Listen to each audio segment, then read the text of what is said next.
He is so awesome. He spoke at our men's conference, and he has been one of those rare gifts to the body of Christ and to the church and to the world, really, that God's given us. He's written over 60 books, sold over 19 million books. It's amazing. He speaks at Fortune 500s, Fortune 100 companies all the time. I'll never forget reading a book about 20 years ago, and it absolutely changed the way I go about leading in my own personal life and in my ministry. He is a friend of ours, and I want you to give an awesome, all three campuses welcome to Dr. John Maxwell. Would you bring him on, please? Come on, let's honor him.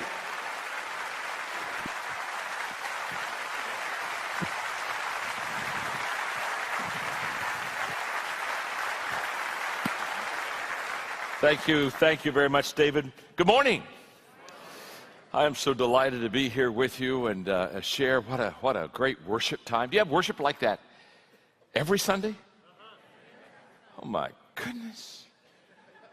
When you go to heaven, you're going to want to come home on the weekends, aren't you? Huh? That was just a great worship time, and of course, Pastor Robert's a great friend of mine. It's so good to be with you. Had a great men's retreat, enjoyed it immensely, and I'm just excited about today. They stuck a pile of books up here. I've got, don't have very many of them, but let me just tell you what I do have back at the table. And when the service is over, I'll go back and I'll sign for you. I signed for almost an hour last night after the service. This one's called Running with the Giants. This is a book to encourage you. The Bible tells us we're surrounded by a cloud of witnesses. And what I did is I took 10 of those witnesses out of the crowd one by one. And they ran one lap with you, and they could only say one thing to you. So what would they say that was the most important thing to encourage you? This is a book to lift you up. If you don't want to be encouraged, don't buy this book, okay? And then my newest book that just came out, about 3 months ago, A Leader's Heart. And it's a one-page a day deal. It's a kind of a devotional. Just every day, take a page and a little place to put your thoughts on at the bottom. And it just really is a great book to kind of, for 3 minutes every day, focus on what's like to have a heart of God and a heart of a leader. This book's on communication. Everyone communicates, few connect. And it's basically how to find common ground with people. It's a relationship communication book. And I know you don't need this, but how many of you know somebody that doesn't connect? You know what I'm saying? You know, nobody's home, okay? Okay, well, they need that, all right? And then Today Matters. When people ask me, what's the most life-changing book you've ever written, this is it. Because I talk in here about 12 things that you ought to do daily that would absolutely set you up for success in life. And I call it the Daily Dozen, and it's called Today Matters. And basically I say we over-exaggerate yesterday, we overestimate tomorrow, and we underestimate today. And we talk about what do you do in those 12 things. And the thing I'm most excited about, and I always make sure they bring this with me, is the Maxwell Leadership Bible. Of all the projects I've ever done, this is my favorite. For 25 years I was a pastor, and I teach leadership a lot. Every leadership lesson that I've ever taught out of the Bible is in here. Over 600 lessons on leadership. And if you have a love for God and the Bible, and you want to be a spiritual leader, every time you turn a page, we've not only got scripture for you, but we have another spiritual leadership lesson for you. And I brought this along, and I said, bring extra ones because we've got Father's Days coming up, and we got graduations coming up. And this is a huge graduation gift, Father's Day gift. In fact, many of the dads have told me to tell you wives, go ahead and get this for them, okay? And this if you love the Bible and you love leadership, you're going to, I think, enjoy that very, very much, okay? Oh, by the way, I'm sorry. My name's John. What's your name? What's your name? Nice to meet you. Nice to meet you.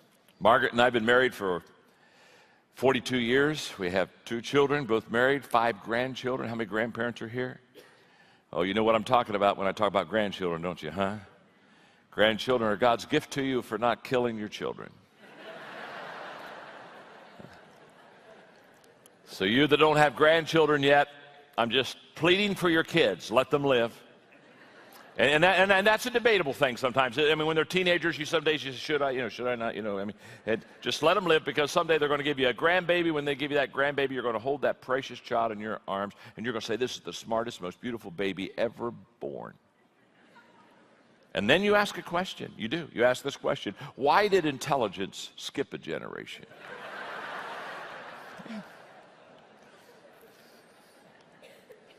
I was at a large convention, and I was telling that story, and I forgot that my son Joel was in the audience.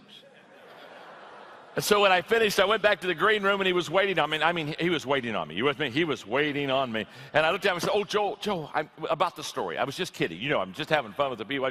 And he stopped and said, "No, Dad, no, it's okay." He said, "I think you're right."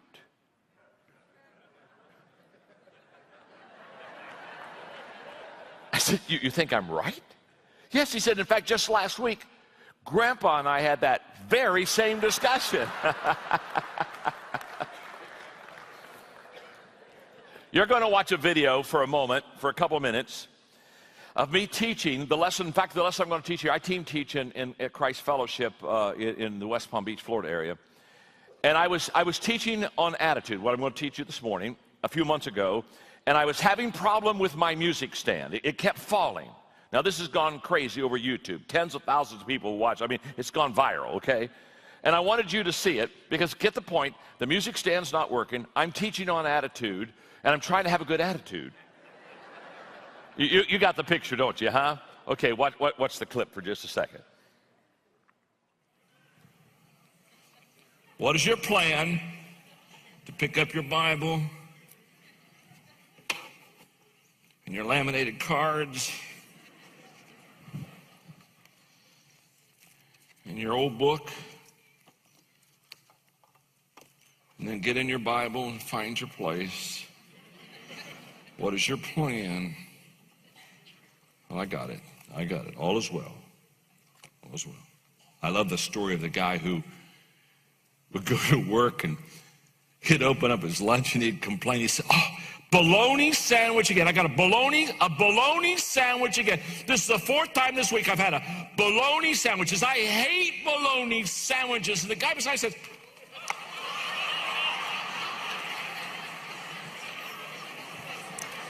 Heel.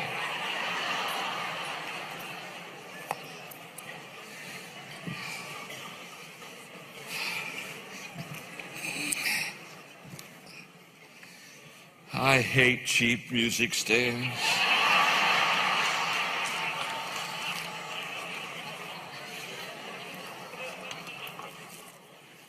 Especially when they interrupt my story. I'm right in the middle of a great story. Look at this, Todd.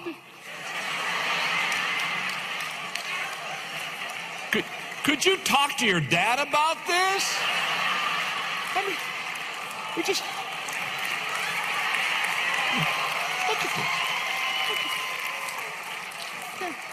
Would you take that? Oh, give me the rubber band. Thank you.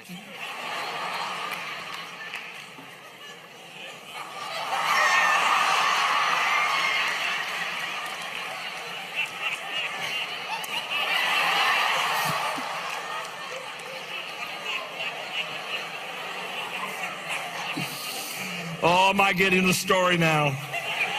Oh.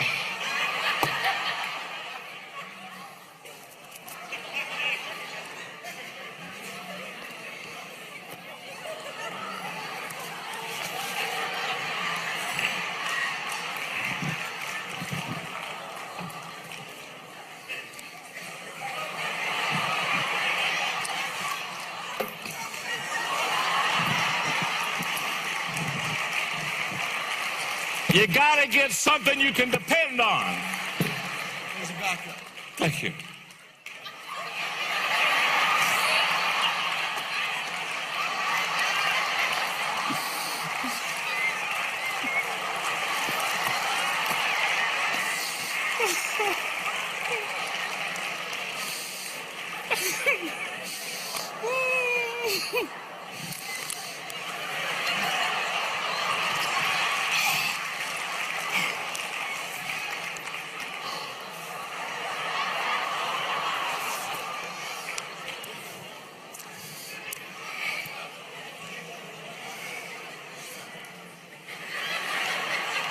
The message is on attitude.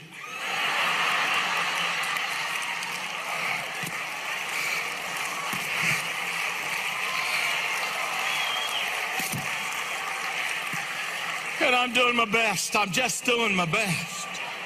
Just doing my best. You know the guy with the bologna sandwich? Forget it. Just forget it. You got to come to tomorrow's service. I'm not saying it tonight. I am not saying it. I will say it tomorrow.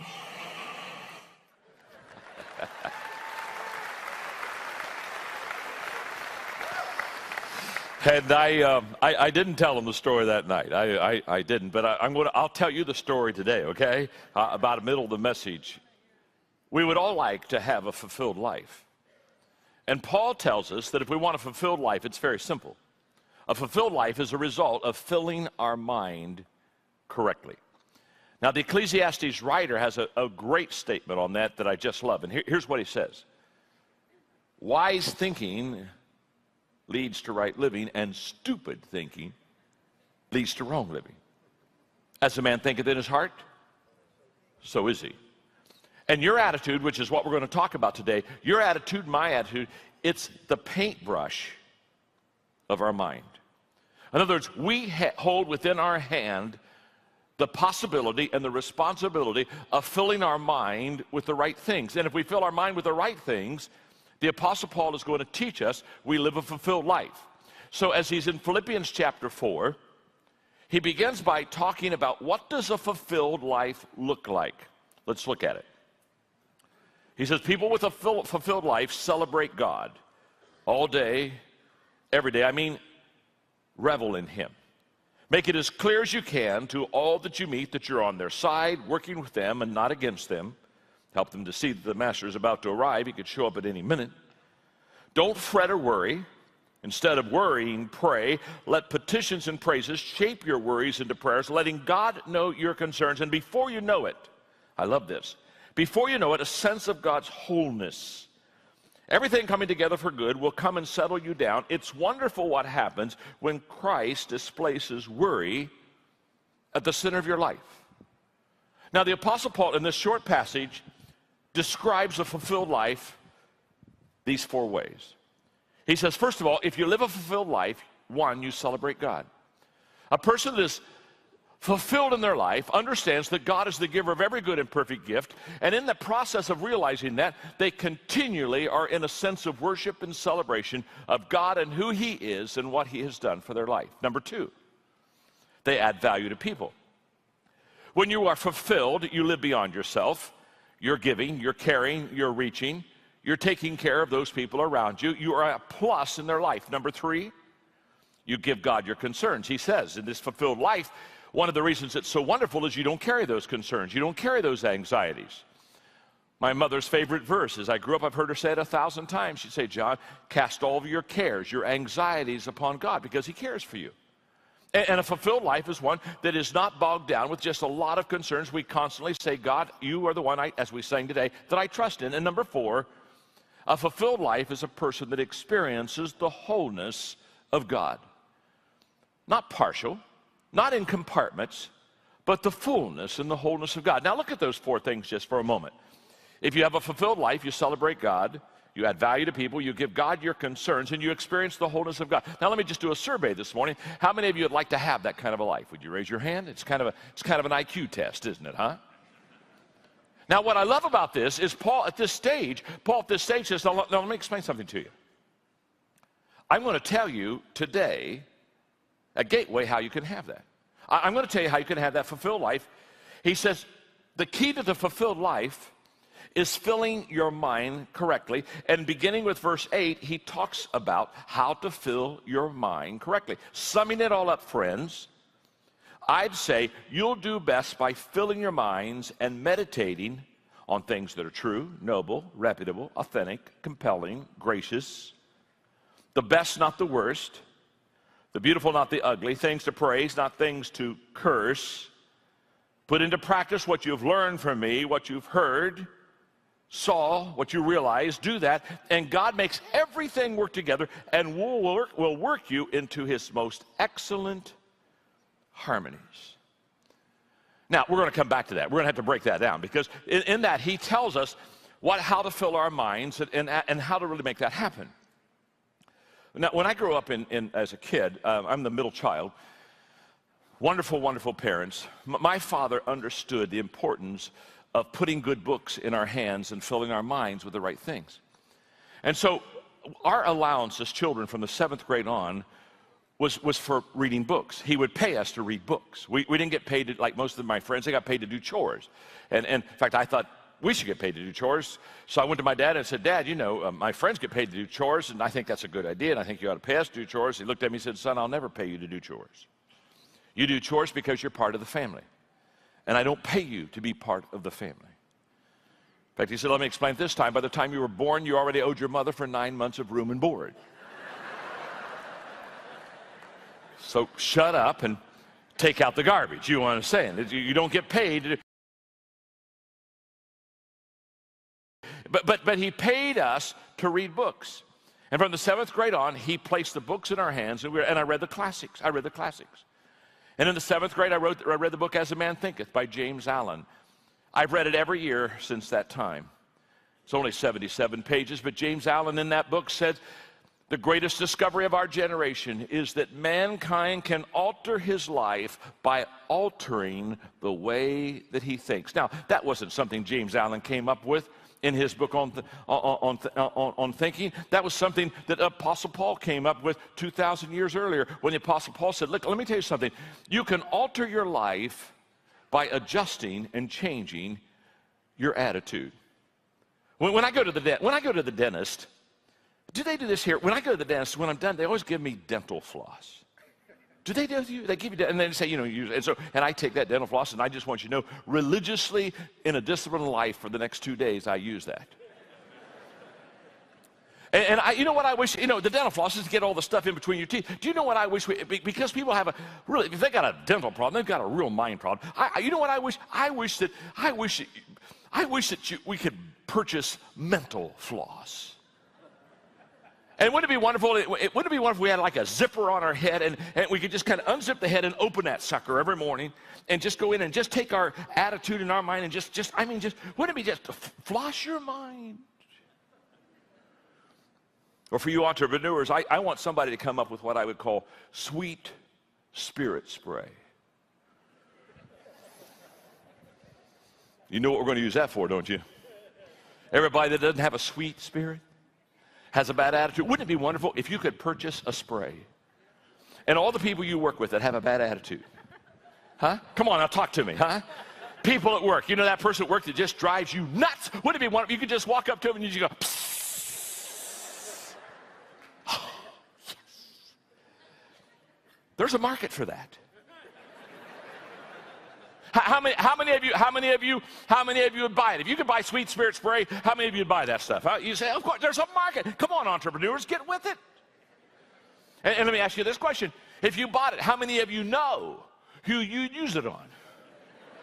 Of course. How many of you are sitting beside that person right now? Oh, don't go there. Oh. Now the Apostle Paul says, I don't know if you can get mental floss. I don't know if you can really purchase some sweet spirits. But he said, let me help you here. Let me give you something that will really work in your life to change the way you think, which changes the way you and I live. And he talks about 4 things that people with great attitudes possess. Number 1, are you ready? Here we go. People with great attitudes possess a teachable spirit. What's he say?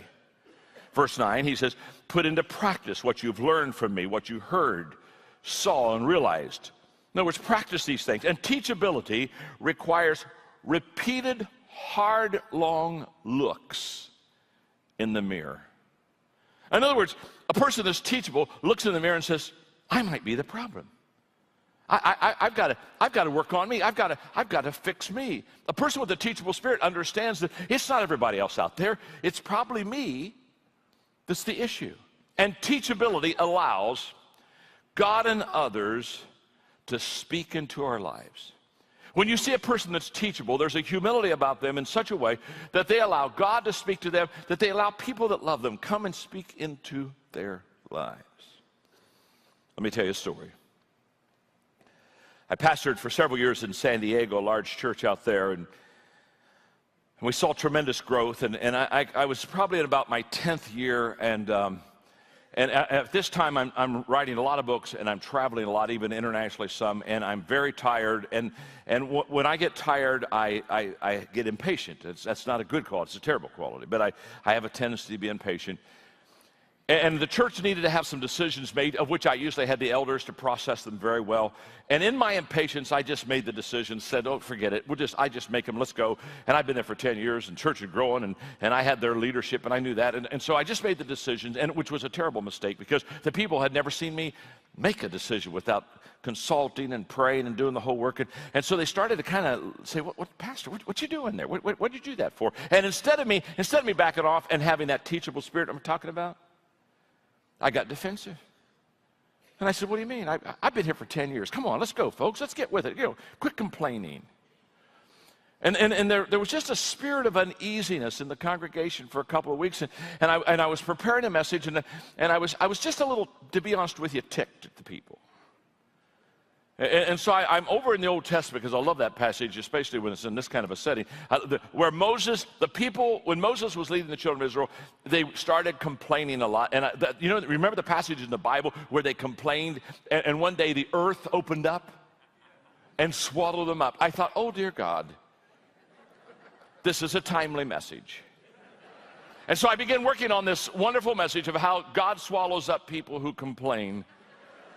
And I'm just writing it. I'm so excited, and it's just so good. And when I'm done, I think, oh, yes, please, Sunday come quickly. I got to preach this message, and I'm ready to go. And the next day, I'm looking at it again, kind of really reworking the notes, because there's a couple other zingers I think I can put in there. And God speaks to me. He says, John, the message isn't for the congregation.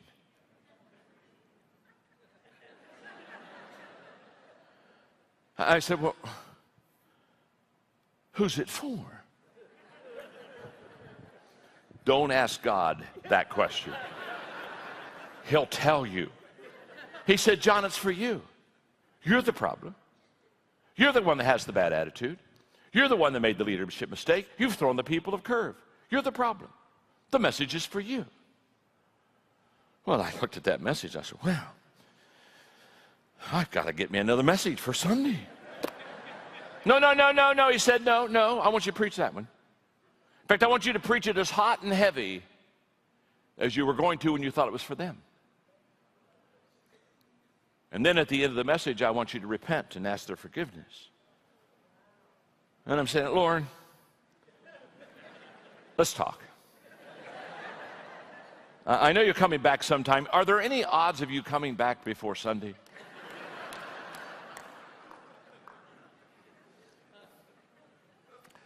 That morning I went out and preached that message hot and heavy like I had planned to for them, and at the end I wept. I just wept, and I said, look, you're not the problem, I'm the problem.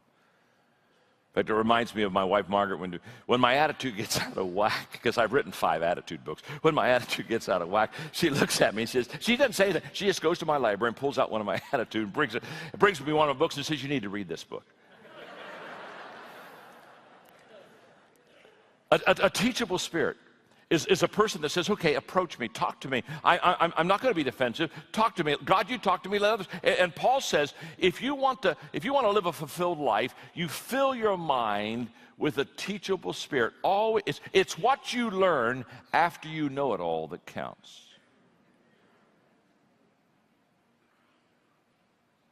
And let me say this. A lot of Christians are educated way beyond the level of their obedience. So don't try to explain God until you understand Him. And in understanding God, it's that teachable spirit. Okay, number 2, we got to go on. Number 2, take responsibility. People with a great attitude, they take responsibility for their attitude. They look and they say, I am responsible for my attitude. Okay, they take responsibility for it. This is huge. And Paul talks about how do you do that? How do you and I take responsibility for the attitude we have? He says 3 things. 1, fill your mind on good things. In other words, you're the one that determines how you fill your mind. You're the one that determines what you fill your mind with. You're the one that determines what you read. You're the one that determines who you hang with. Fill your mind with good things. Number 2, meditate on good things. In other words, let it marinate in your mind and in your spirit. In other words, look at it and let it work through you and let it work in you and let it work you over. And thirdly, he said, then practice good things.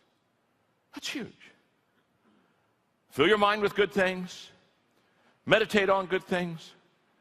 Practice good things. And the Apostle Paul says that's how you begin to take I'm responsible to fill my mind. I'm responsible to let it marinate and meditate on those things. And I'm responsible to, he said, take responsibility for your attitude. Now, the baloney story, you get the rest of the story. Guy's working with his buddy on construction. It's lunch. Opens his lunch pail. He sees a bologna sandwich in his lunch pail, and he goes off. I mean, he said, bologna sandwich. This is the 4th time this week I've had a bologna sandwich. I hate bologna sandwiches. Why do I always have to have a bologna sandwich in my lunch pail? And the guy beside him, he just looked at him. He says, calm down, go, relax. Hey, come on, chill, take a pill. Come on. Listen, he says, it can't be that bad, buddy. When you go home tonight, talk to your wife, say that you don't like bologna sandwiches. Ask her to put some. He said, leave my wife out of it. I make my own sandwiches.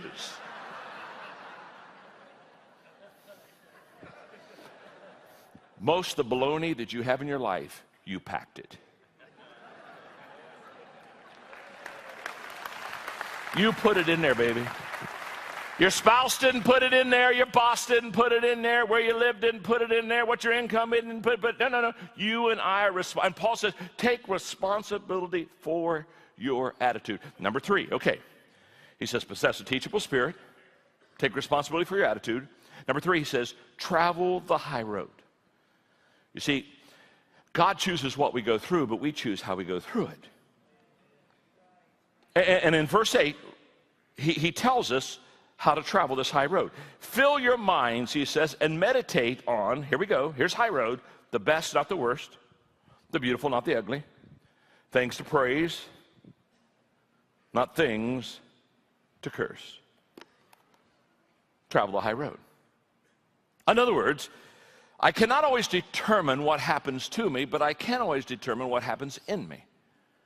I can't control life, but I can control my attitude. I can control my response to life. And there are people that take the high road and they treat people better than what they've been treated. And there are people that take the low road. And what I've witnessed is the 2 people can be in the same environment, and one's taking high road and one's taking low road. One has a good attitude and one has a bad attitude. And they're in the same environment, same home, in the same workplace. And you look at it, and that's when you realize that it's not the workplace or the home that determines the attitude, it's the person that determines the attitude. Let me read this to you. I love this. This is a laminated card. Let me explain something about laminated cards. Whenever I pull a laminated card out, it is good. Understand that? When I like something, I laminate it. That's just, I think it just makes it holy, to be honest with you. If I'd have been Moses up on Mount Sinai at the 10 Commandments, I'd have laminated those. Yes, I would have put them on stone. Those babies break. You understand? They break. I'd have had laminated cards on the 10 Commandments. And this shows you high road, low road, how people think. Hey, this is 2 pets in the same home, a dog and a cat. And this is the dog's diary, and then I'll read you the cat's diary. The dog's diary. 8 a.m. dog food.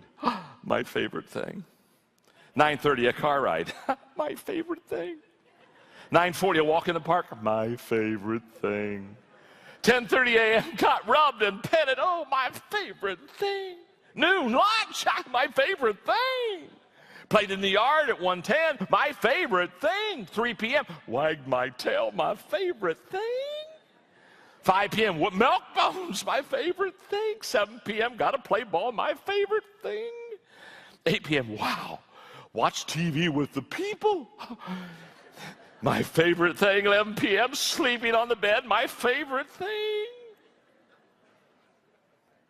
Excerpts from a cat's diary. Day 983 of my captivity.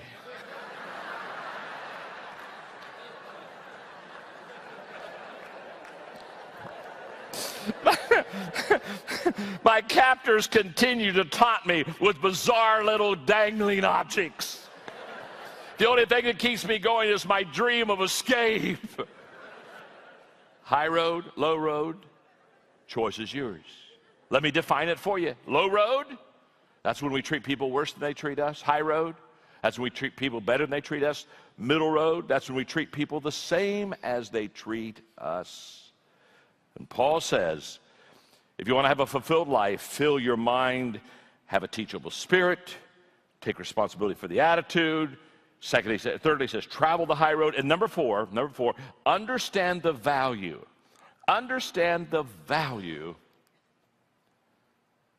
of attitude. Understand the value of what a good attitude will do for you. See, there's a little difference in people, but that little difference is a big difference, and that little difference is the attitude. The big difference is whether it's positive or whether it's negative.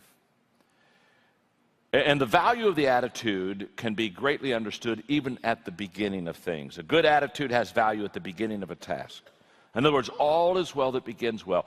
And if you don't believe that, just ask any surgeon who's getting ready to take a patient into surgery. He knows that outlook of that patient is key. Ask a coach before a team plays ball. Ask a teacher before a class begins to take a test. That attitude at the beginning is so important. And the attitude, not only at the beginning is important, but a good attitude has value in the middle of the task. Sure does. It's in the middle of the task. Sometimes we get bogged down and get a little discouraged, a little tired. And an attitude of gratitude, which is huge. Here's what I've discovered. What we appreciate appreciates. In other words, the little things that we have, if we really value them and appreciate them, they appreciate. That's people with good attitude. They don't have to have a lot, but if they love what they have, it has a sense of appreciating within their life. And by the way, I've learned a long time ago that the more you complain, the less you obtain. So in the middle of the task, it's so important. And then at the end of the task, a good attitude has great value at the end of a task. Let me close with a story about my father. I wish my dad were here today. He's amazing. I was very blessed to have tremendous parents. My mother passed away almost 2 years ago. Mom and Dad had been married for 67 years. And Dad's 89, be 90 in November. And I just wish I had him here because he is the most positive person. He got an amazing attitude, an amazing spirit. And he is the world's greatest encourager. My dad, if you met him in the lobby in 2 minutes, you would not want to leave him. He builds into lives. He loves people unconditionally. And he just has this spirit of lifting people. After Mom passed away, we kind of thought we needed to maybe put him in a total care facility. He's in very good health, very good health. But we didn't like him by himself, and we kind of wanted to make sure we had people around him. And so there's a wonderful place in Winter Haven, Florida, just new facility there and total care kind of thing. And so Dad said, yeah, I'll move in there. And they were just finishing building. It wasn't even done. One day I was talking to Dad, and he said, son, I've talked to them down there. See, my dad would go down, and the workers there that were building it, he'd go down and see them every day. He'd go down and encourage them every day. They love to see him come. And he'd go get them drinks and just serve them. And he said, I've talked to them down there, and I'm going to be the first to move in. Well, I said, Dad, that's kind of nice. I said, what do you want to be the first one to move in? He said, well, son, he said, it's important for me to be there because all of these old people are going to start coming in. And he said, these old people, they're coming in. They're worried. They're concerned. They're leaving their family, and some of them, this is a huge transition for them. And he said, they need somebody to encourage them. And he said, I'm going to be at the front door. And when anybody comes in, I'm going to be the first one to be. I'm going to be right at the front door, and I'm going to shake their hand. I'm going to say, my name is Melvin Maxwell, and we're going to have a good time, and we're going to get acquainted, and we're going to have meals together. And I just want you to know everything's going to be fine. And I went, wow.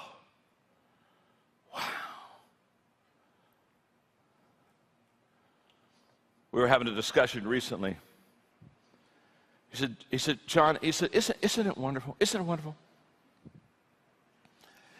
He said, isn't it wonderful that the older a person gets, the more they just love people? He said, I love more people. I love people more at 89 than I did at 69. He said, I just love people more. And I said, Dan, that isn't true with everybody. Oh, no, son. The older you get, the more. No, Dad. No, Dad. See, Dad, you have for 89 years been filling your mind with good stuff, and you are just full of good stuff, and you got unconditional love all over your body. When anybody just squeezes you, it just... I said, a lot of people, they haven't been filling their minds with that stuff. Can I tell you something? A lot of people are getting older, but they're not getting better. Huh? Come on, talk to me. Uh-huh. Maturity doesn't always come with age. Sometimes age comes alone.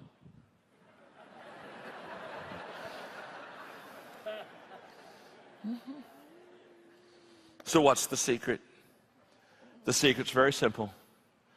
The Apostle Paul said, you can live a fulfilled life if you fill your mind with the good things. And the reason that I wanted to preach a simple little message today is just for this. You got a beautiful church, and God's doing amazing things in this congregation. You have terrific leadership here. You are one of the truly great churches in America, but you have just begun what can happen here. I mean, you haven't even tasted yet the goodness of God and what's going to happen to you. But I want to tell you something. A lot of your success in the future and a lot of your success personally is going to be on the fact that you fill your mind with the right things. And when you fill your minds with the right things, the good stuff's inside of you. And when people come around you, the good stuff just creeps out and they feel the good stuff. And that's just the way God works. So let me challenge you today. Do what Paul said. And when you're 89, you'll love people like my dad. God bless you. Thank you very much.